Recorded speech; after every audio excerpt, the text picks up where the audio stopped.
very, very quiet. People are sleeping up in the West Hills. The market is up 64 points for those following the market this morning. It's 8:50, and our Jerry Frank has traveled to Corbett today.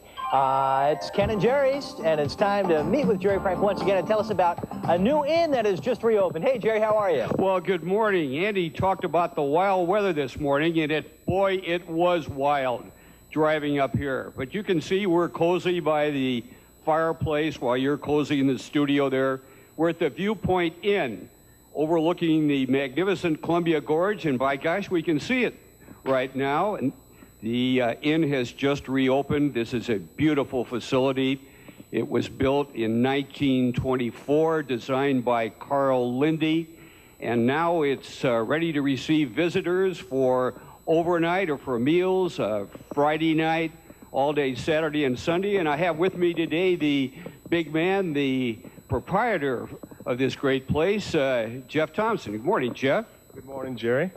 Tell us a little bit about this place and what you've done to restore it to its original beauty. Well, this was certainly a boyhood dream of mine to have this property.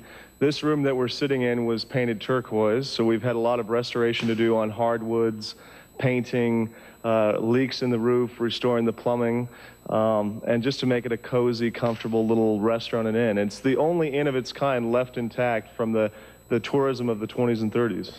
In the old days, they used to drive their Model Ts up the Columbia Gorge Highway, which was opened in 1915. At that time, there were 3 or 4 of these inns, and this is the only one that's left. And Jeff and his associates have fixed this place up. It's really comfortable. I checked out the bedrooms. They've even got bathrobes up there. The food is great, and it's a wonderful view, very romantic, looking out on the gorge. What all goes on up here? Do you have entertainment too, Jeff? We have, last weekend we had some Broadway love songs going on Friday and Saturday night, but pretty much it's the view and incredible food.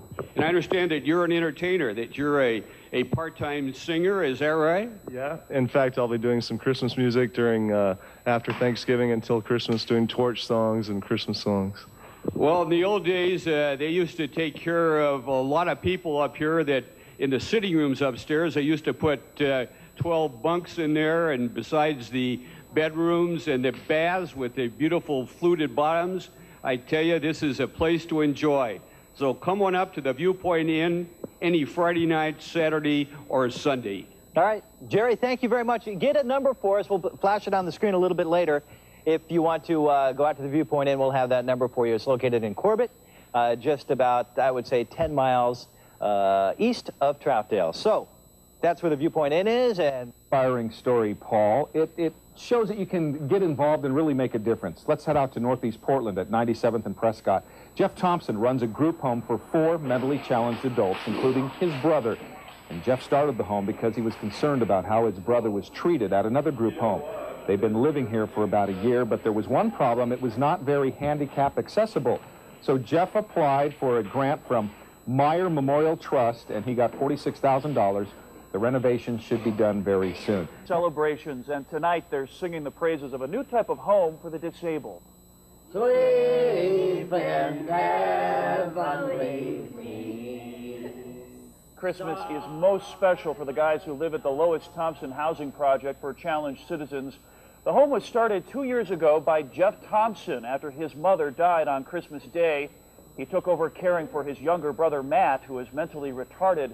Thompson says his private nonprofit group home has shown such care doesn't have to be expensive. Now, that doesn't mean we still don't need increased funding. We certainly do. But I'm providing superior care with daily living needs and learning skills for less money than what state group homes cost. And Thompson hopes to start up at least 2 more such homes in the near future.